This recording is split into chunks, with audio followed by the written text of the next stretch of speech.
All right, Misha. So you in the process of starting up SkydiVR? Correct. Okay. Right. So I'm just recording the jump now, just so that I can let my friend Doug know what we're doing and how we're doing things. Appreciate the time being here. We're going to be doing a jump into Chicagoland when it's very windy. And so. What's the group name I should join to? Okay, sure. As an instructor, what am I doing? Instructor, remote jump. It's going to be the group name. The group name is lesson, and we'll make the region Europe, which is where you are. All right. Sounds good. And we're going to start as a line. All right. Let me know when can I join. Okay, you're ready to join now. All right. I'm going to keep the microphone working, and I think you should as well.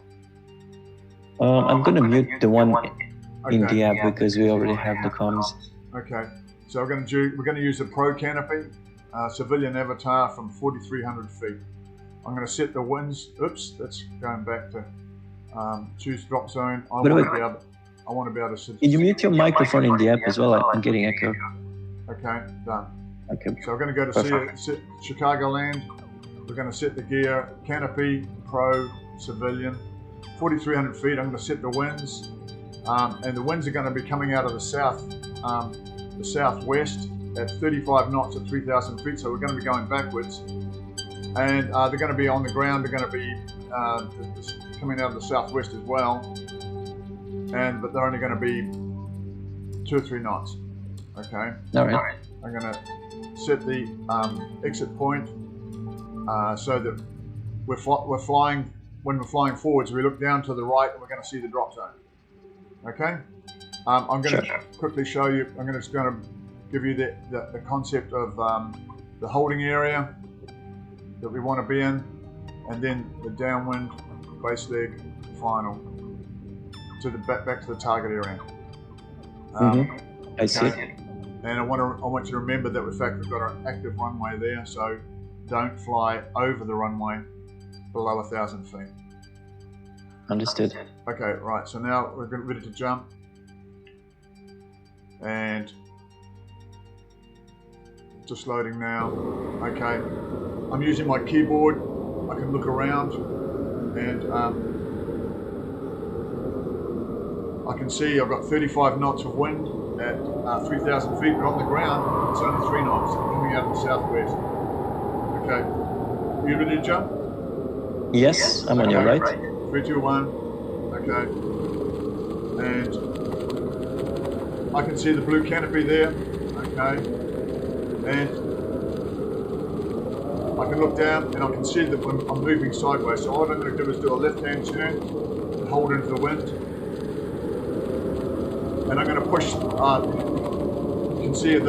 can see as an instructor, I've got a menu on the side here. I'm going to push my ground position, and you can actually see that I'm moving backwards. If I push number 5, I can see a 3D grid to reinforce the fact that I'm flying backwards because the wind's so strong.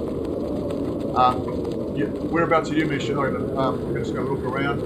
I can't see you. You're probably behind me. I'm on your right, slightly behind you, flying backwards as well. Pretty much same direction. Yep, okay. So I can look around with just using the keyboards, the arrow keys on the keyboard, and I can steer the canopy, pushing the A key to turn left and the D key to turn right. But at the moment I want us to just hold, okay? So hands all the way up, and if you want also the fact that I'm going to do a flare just to show the viewers that the parachute can slow down if necessary.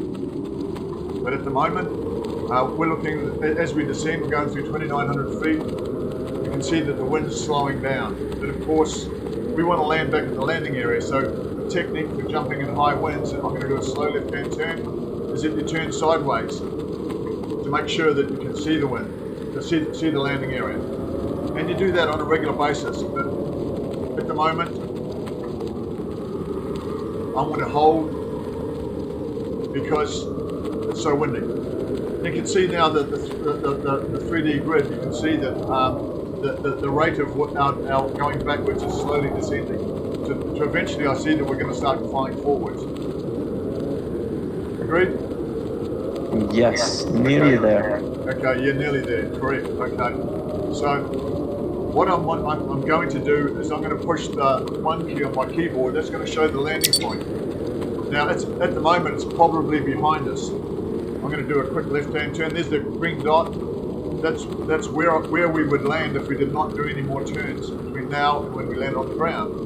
So that gives you the perspective of understanding the performance of your parachute. So you can see that we're almost flying directly downwards now. The forward speed of the canopy matches the wind speed. And now as we've now got forward penetration into the wind. So I'm going to do a left-hand turn. And you can see that the landing point... I'm following you. Yep, great. The landing point moves further away. So what I'm going to do now is that I'm going to go to observer mode. So I'm going to observe what you're doing. So shift F2. All right, now I can see what you're doing. I want you to do a left turn, Misha. That's right. I'm going to fly off in the distance for the meantime. All right. I'm slowly heading towards the landing zone. Yep. And I'm still drifting like 45 degrees to the right, I would say. Yep, agreed. So I'm just going to observe you again.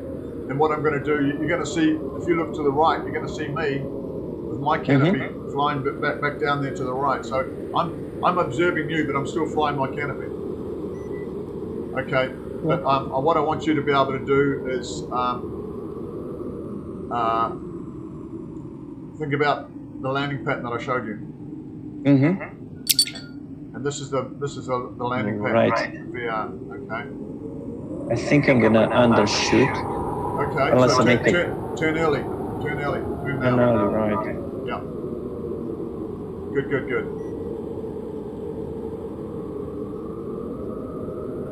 And you got your landing point there. Good. Flare.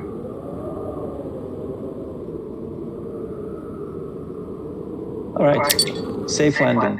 Good. Okay, and I just landed as well. So now we're going to show the flight path, and for what do you want want to quiz me Misha, with the pins? Just use the pins. Can you show us use the pins that you've got on your desktop to show where you open your 900 foot point, your 300, 600, and 300. Okay. Right. So I'm probably going to be way off. So let's say this would be my 900. Yeah. Maybe here. Yep. And I would say this one was the final because I was slightly late. So let's see if I was correct. Sure. Okay. Right. So you can see that you're flying backwards for most of the 2/3 of the jump, and then around about 1,200 feet, you got some forward penetration, and flew back down to land there. So that aspect of being able to fly to the holding area, you did, and you stuck to your flight pattern pretty much as required. So good skills. Nicely done, Misha. Oh, thank you. All right. We can do another jump if you want, but at the moment I'm just going to finish recording. Okay, sounds good. Okay.